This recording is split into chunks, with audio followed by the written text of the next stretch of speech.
Once again, I'm rather surprised to see that apologist William Lane Craig has deigned to respond to my videos again in his podcast. What I'm more surprised to see is how Craig could so blatantly either ignore my arguments or entirely misconstrue my objections when attempting his own response. Now, to be fair to Craig, in some cases his misconception could be attributed to how I worded things, but in other cases he even states a position that I explicitly argued against in my video, without even mentioning the objections I made against that position. Since this is a counter-response, I'm including links in the description box to my original video and website, where you can listen to or read my arguments, as well as a link to William Lane Craig's website, where you could download his podcast and give it a listen, or read the transcript. That said, let's go to Craig's responses to my objections to the moral argument. Objection 1. What does God have to do with moral values? Craig completely misrepresents my objection. He focuses on a superficial part of the objection, where I say, at first glance, the argument appears to be a valid but unsound argument, and I give a trivial example. If 2 plus 2 equals 4, then leprechauns exist. 2 plus 2 equals 4, therefore leprechauns exist. Craig goes on to say that the argument doesn't lose its force because he believes that the moral argument is a valid argument with true premises. He says I have to show how the moral argument is analogous to the leprechaun argument in order for the objection to hold. But that wasn't the point of my objection at all. He acknowledges my point immediately after the syllogism that apologists have to give us a reason to believe that God is linked with morality, and then he ignores my main point that I made right after that. The problem is that once they do provide the link between God and morality, the argument starts to lose a lot of its force. My point is that once the apologist links God to moral values by saying that moral values are equivalent to God's nature in the same way that water is equivalent to H2O, the argument loses its force. Consider. Premise 1. If H2O does not exist, then water does not exist. Premise 2. Water exists, therefore H2O exists. The corollary to the moral argument would be, if God does not exist, then God's nature does not exist. God's nature exists, therefore God exists. Again, he ignores the concluding point. Why would we have to accept that morality must be equivalent to God's nature in the same way that water is equivalent to H2O? Objection 2. Defining goodness is the central issue in moral philosophy. Craig makes 3 blunders here. First, he says that defining goodness is not the central issue in moral philosophy. Well, okay, he says that goodness is regarded as a primitive, which I actually agree with. So it seems he's quibbling with my use of the word defining in the title of the objection, but then ignores when I expand on that with moral philosophy has debated the nature of goodness and what makes something good for millennia. That should make it clear that I'm not talking about moral semantics, but addressing what the moral argument tries to go after, moral ontology.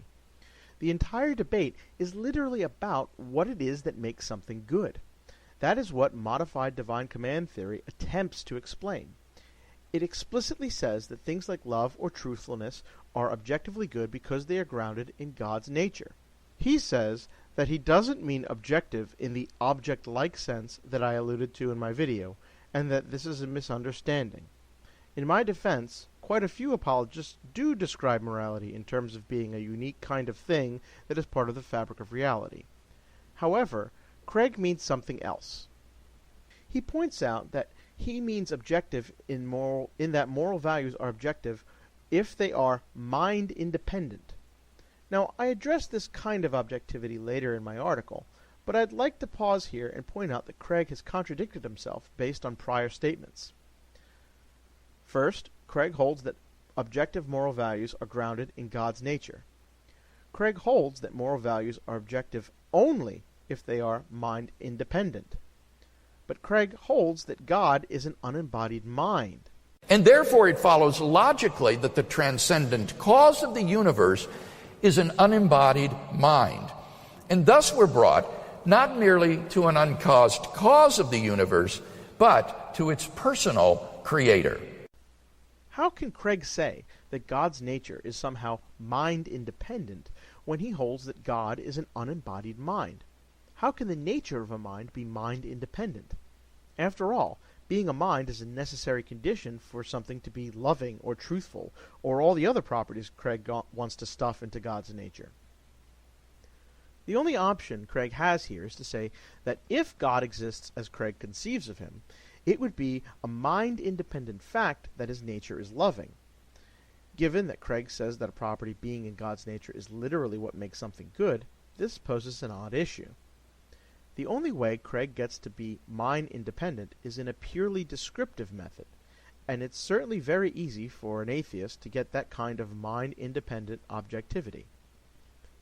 On atheism, we can say that conscious creatures are inherently valuable because it would be a mind-independent fact that consciousness is a necessary condition to be able to value anything at all. This is true even if the atheist was a naturalist who held that consciousness was only the product of physical processes. Now, we can certainly add to that, but such a mind-independent descriptive fact could serve just as well as the basis for an atheist-compatible meta-ethical theory. Now, that's just one example. There are others. Another more rigorously developed basis for atheistic moral values could be universal human desires. This is a view defended by philosopher Larry Arnhart in his book Darwinian Natural Right, The Biological Ethics of Human Nature. You'll find a link to that in the description box. Additionally, I don't actually see why objective as mind-independent is necessarily what is important in terms of a meta-ethical theory. Wouldn't we want something objective as in it applies equally to all beings capable of acting morally as our standard instead? Our desire for this kind of objective moral values is what is behind criticisms of theism like this one from host of the atheist experience, Tracy Harris. You either have a God who sends child rapists to rape children, or you have a God who simply watches and says, "When you're done, I'm going to punish you." If I could stop a person from raping a child, I would. That's the difference between me and your God. In fact, modified divine command theory explicitly does not achieve this kind of moral objectivity because apologists deny that their God has any moral duties because he does not give commands to himself. However, most of the atheist-compatible meta-ethical theories do achieve this kind of objectivity. Finally, Craig's last mistake is to say that while Platonism is an alternative, he thinks it's not as plausible as theism, and that he's given arguments against it in his published works. The issue here is that people who are Platonists, and I am not one, do have responses to those arguments. It assumes a very different metaphysic than what Craig endorses, and they probably disagree on what is more plausible, but it's not as if there are no responses to Craig's objections. Now, if you'd like to read a thorough modern defense of atheistic Platonism, see Eric Wielenberg's Value and Virtue in a Godless Universe. There's a link to it in the description box. Objection 3. Morality can be objective without being its own metaphysical object. Craig again misconstrues what I say, and it certainly feels as if he's intentionally misreading me. Craig thinks that I'm talking about moral epistemology and not moral ontology when I listed a number of meta-ethical theories that allow, quote, a moral agent to tell the difference between right and wrong, end quote. Now, I certainly could have phrased things better, but if you're familiar with the meta-ethical theories that I listed, as Craig actually is, you'd know that things like John Rawls' social contract theory, various forms of consequentialism, Ralton's reductive naturalism, and the ideal observer theory are as much about moral ontology as they are about moral epistemology. Craig even says that he could agree with these moral theories, but that doesn't make any sense for most of what I've listed here. Social contract theory, consequentialism, and reductive naturalism are all incompatible with modified divine command theory. Only the ideal observer theory could be compatible with modified divine command theory, but it doesn't need a God to exist in order to work. In fact, it provides the same kind of subjectivist, universalist account of moral values that modified divine command theory does, without requiring a God to exist. That's in direct contradiction to the moral argument. Objection 4. Moral intuitions. Here I must agree with some of Craig's criticism. I never should have labeled moral intuitions as an objection in itself with the points that I made. The point I was trying to make is not to argue for moral skepticism. It was to show how apologists justify premise 2 of the moral argument by appealing to our moral intuitions, and then in other objections I would point out how modified divine command theory violates those intuitions. However, Craig appears to contradict himself and the moral argument in his comments in this response. First, he seems to acknowledge that the meta-ethical theories that I listed in the previous objection are actually atheist conceptions of an objective morality, and not just epistemological accounts, as he alleged before. Second, he endorses what atheist philosopher Louise Antony advocated in her debate with Craig. I call this Antony's Maxim. Quote, "Any argument for moral skepticism is going to be based on premises which are less obvious than the existence of objective moral values and duties themselves." End quote. This leads to a response to what Craig said as part of Objection 2, that I need to do more than list atheist-compatible meta-ethical theories in order to respond to the moral argument. That's false, especially once you've accepted something like Antony's point that Craig just endorsed. I'm sure Craig is familiar with the concept of providing a defense, because that's exactly what he does when he comes to the problem of evil. Given Antony's point, all I have to do is show that there are atheist-compatible alternatives to refute the argument as presented. If I think that God does not exist, but that objective moral values and duties do exist, then I'm justified in rejecting premise 1 of the moral argument by accepting one of these other theories in order to salvage my belief in objective moral values. Now, it's important to note that Craig is moving the goalposts. He has just shifted from a deductive argument, where rejection of theism means that we must also adopt nihilism, to a kind of inductive moral argument, where he says that theism is the best explanation for objective moral values and duties. Now, for the record, I don't for a second think that theism makes a better explanation of objective moral values and duties, but that is not at all the argument that he presents in his debates or in many of his published works. There, Craig and other apologists directly argue that atheism entails nihilism. If an atheist finds the moral brute facts and explanatory ultimates that underlie the other meta-ethical theories plausible, then they can accept those theories and have an atheist-compatible system of objective moral values and duties. For reference, if you do want to see a debate where an atheist-compatible meta-ethical system is defended against Craig, rather than providing just a defense against the moral argument, I highly recommend the debate between William Lane Craig and atheist philosopher Shelley Kagan. Kagan cleaned Craig's clock with his defense of a form of contractualism. You'll find a link to it in the description box. Objection 5. Philosophical primitives. First, I have to admit another mea culpa. Craig says that modified divine command theory is not in response to the Euthyphro, but that it has been the theistic conception all along. Now, to be fair to Craig, I don't know enough about the history of theology to say that modified divine command theory was explicitly in response to the Euthyphro, but that was not really my point. Modified divine command theory was put forward under that name by Robert Adams in 1987 in response to the Euthyphro, but other philosophers and theologians in Christian history, like William of Ockham, absolutely embraced the regular old divine command theory that is objected to in the Euthyphro.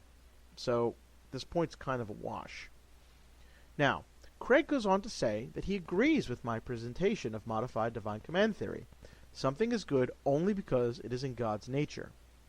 However, he claims that this isn't counterintuitive at all, citing my example of two people in love being good if God exists, but not being good if God does not exist, even if the motivations and effects of the two people in love are the same. Craig then misconstrues my point. It wasn't that motivations and consequences can't have a bearing on whether an action is good or bad on theism. It was whether or not motivations and consequences have any bearing on the foundation of an act being good or bad in and of itself on theism. That literally is what the entire example was about, and that does seem to be quite counterintuitive. Craig then goes on to make the same old non sequitur about how if God does not exist, then love is just a chemical reaction, and so he doesn't see how moral value attaches to that. This seems to say that love or any other mental processes don't matter if it boils down to purely physical processes, which reminds me of this great comic from Saturday morning breakfast cereal. The point is is that even if love were just the result of chemical processes in our brains, it has no bearing on whether or not that matters. After all, there's really no explanation as to how values attach to God's nature either. Craig just states them as such as an explanatory ultimate, and that's it. And this leads into my next objection. Objection 6. Brute facts. This is probably Craig's biggest blunder of his entire response. One of the strongest points against the moral argument is that theistic metaethics relies on brute facts as much as any other metaethical theory. Remember, a brute fact is a fact that is not logically necessary, but is simply a true fact that has no further explanation. Craig goes on to say that he denies that the concept, God has a loving nature, is a brute fact. He goes on to say that this is somehow logically necessary. But that's not how this works. That's not how any of this works. At this point, Craig is either begging the question, or he is simply confusing his conception of metaphysical necessity with logical necessity. The worst part is where his response is one that I anticipated and argued against in the objection he's replying to. Craig simply ignores that part of my objection completely. It would be one thing to give his response to my problem and then show how my arguments against that response fail, but he simply pretends that my arguments don't exist.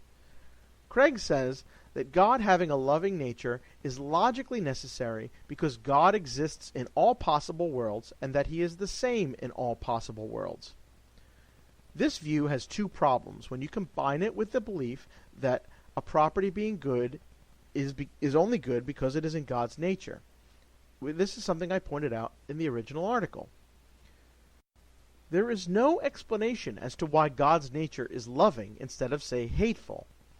Appeals to God's definition as the greatest conceivable being doesn't help here, because you can't say God's nature includes love because it is better than hate without already having a concept of moral value that is external to God's nature. Neither can the apologist appeal to God's nature as a necessary being. This is because even if Christians conceive of God's nature as having the same properties in every possible world, there's no logical reason that God's nature has any individual property over another. This is to say that there is no logical reason that God's nature can't be hateful rather than loving in every possible world. Now it's worth pointing out that these two objections are related. Remember, Craig admits that on modified divine command theory, God's nature having a property is what makes that property good. So if God had a hateful nature instead of a loving nature, hate would be good instead of love. So the quote-unquote fact that Christians conceive of God's nature as being loving versus hateful is as much a brute fact as is the Christian idea that God is a trinity instead of God is a quintuple. That's also a brute fact. There's no logically necessary reason for the necessarily existing being to have some set of contingent properties compared to another. Now, imagine for a second if an atheist in a debate with Craig responded to his fine-tuning argument by saying that the physical stuff that is the basis of reality is necessary. We would then say that the physical constants that Craig claims are finely tuned are really just properties of this necessary stuff, and so these constants were actually logically necessary as a result. Craig would immediately object and call such a move ad hoc and arbitrary, and it would be. The theist who holds modified divine command theory is doing the same kind of thing. They say, whatever is in the nature of this being, which I simply define as necessary, is what counts as good, and then they just rattle off a list of attributes that this being supposedly has. This relates to Craig's second point on this objection, that non-theistic explanatory ultimates are premature or arbitrary. I rightfully charge back that Craig's explanatory ultimate is a useless addition that serves no function. Craig's explanatory ultimate is no less arbitrary given his views about how the nature of love has nothing to do with the grounding of its goodness. It's just whether or not the nature of this being he defines as necessary has quality X, and if it does, then quality X is good. Objection 7. Why value that? Craig immediately objects to my calling the moral argument a farce by listing off a number of scholars who have defended the argument and says that they are not farcical. Well, first off, many of those scholars are defending the modified divine command theory, and not necessarily the moral argument as Craig presents it. Second, the quality of the scholars who believe in some topic has very little to do with whether or not the topic is partial. After all, Isaac Newton spent countless hours pursuing alchemy, and he is one of the greatest scholars who ever lived. That does not change the fact that, given what we know now, alchemy is a farce. And after that, Craig simply restates the question, asking why on atheism we should think things like being able to love, form relationships, or to be happy or sad, why these abilities should count as good in the absence of God.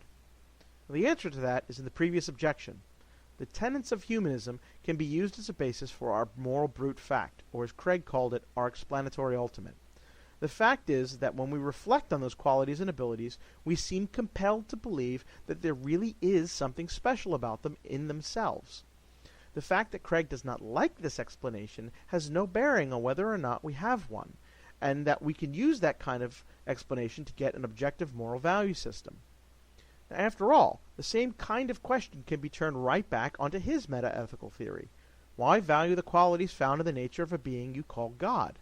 Appealing to the fact that apologists define God as valuable or as the ultimate moral standard doesn't really help convince me to accept their moral standard. It's just a declaration of their explanatory ultimate. Objection 8. Modified divine command theory entails moral absolutism. All Craig does here is simply restate the attempted solution I gave to the problem of moral absolutism on modified divine command theory, but he doesn't so much as mention the critique I gave of the graded absolutism solution. All he says is that I simply don't understand the meta-ethical theories. Craig never addresses the problem of greater or lesser absolutes when those absolutes correspond to aspects of God's nature. To say that the moral absolute to preserve someone's life is greater than the moral absolute to not tell a lie is to say that somehow one part of God's nature, i.e. his love, would be greater than another part, basically his truthfulness. But how exactly is that reconcilable with modified divine command theory? In order to do so, you would need some kind of metric, apart from God, to determine what parts of God's nature were greater than the other parts. This contradicts modified divine command theory, which holds that God's nature is itself the standard of morality. I also don't see how this can hold up to other theological notions of divine perfection.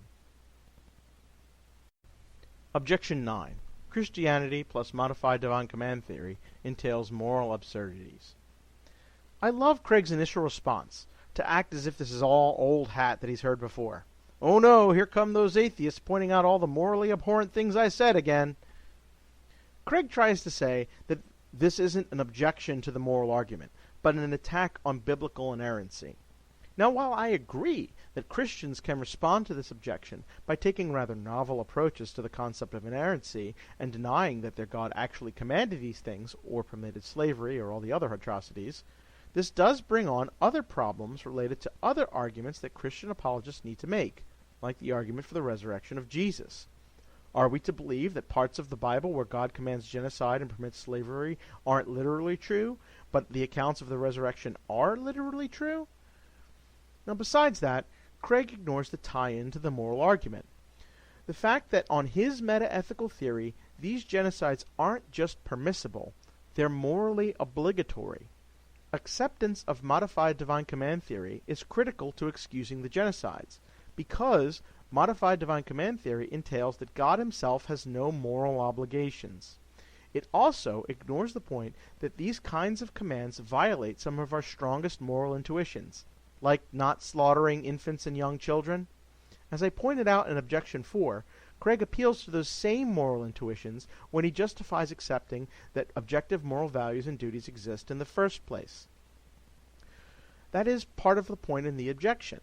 The meta-ethical theory that the moral argument depends on can be used to justify pretty much anything, even crimes against humanity, so long as God commands it. The takeaway is this. When Craig defends genocide as morally obligatory on his meta-ethical system, that's evidence we should reject his meta-ethical system. Objection 10. Modified divine command theory is self-defeating on moral obligations. Craig's response here really takes the cake in terms of obfuscating the point of my objection and leaving my criticisms of his responses completely unstated. Craig says that his theory of obligation is that obligations arise from the commands or imperatives of a competent authority. He then skips ahead in my objection, stating that I admit that really any metaethical theory will have to confront this sort of problem. You reach your explanatory ultimate as to what the nature of moral obligation is, and then when it arises. What he doesn't mention is what is literally in the title of my objection, that his theory of moral obligation is self-defeating when you apply it to modified divine command theory. Modified divine command theory says that moral obligations are constituted by God's divine commands. But notice how the obligation to follow God's commands doesn't come from God's commands. It comes from the nature of authority. So at least some moral duties aren't constituted by God's commands, specifically the obligation to follow his commands. Craig just leaves this completely unaddressed, as if it was never even brought up. Now I can agree with Craig that any metaethical theory will have to confront this kind of problem, but that doesn't mean that saves his metaethical theory from being self-defeating when it confronts the problem. It just means that his metaethical theory is either wrong or it will have to be amended in order to function. And it can be amended. But amending modified divine command theory to solve the problem is devastating to the moral argument. The problem is that once he amends his theory to get around the self-defeating problem, the moral argument is going to fail, since even if God does not exist, we would still have the moral obligation to, quote, follow the commands of a competent authority, based on Craig's description on the nature of duty. Now, Craig does give another response, which I consider to be pretty laughable coming from him. He actually says that the theist can just accept the infinite regress because it is not vicious. Craig says that we need to avoid infinite regresses where at every level there would be a contradiction. Except that's not how infinite regress problems work. They don't entail contradictions, they just involve an infinite regress. This leaves Craig with some problems. First, since Craig does not believe that actual infinites can exist, does that mean that if he embraces the infinite regress solution, that there is no ultimate justification for following God's commands? Second, his analogy to the proposition P is true, and the follow-up proposition that P is true, isn't really remotely analogous to his theory of moral obligation. The question is, what obligation do I have to follow God's commands? If the answer is, God commanded you to, then we're left asking, why do I have to follow that command? At each level of the regress, Craig is assuming that we have an obligation to follow God's commands, which lands us right back into the problem with Craig's actual position when you combine it with the moral argument. Craig's theory assumes moral obligation exists. It doesn't explain it.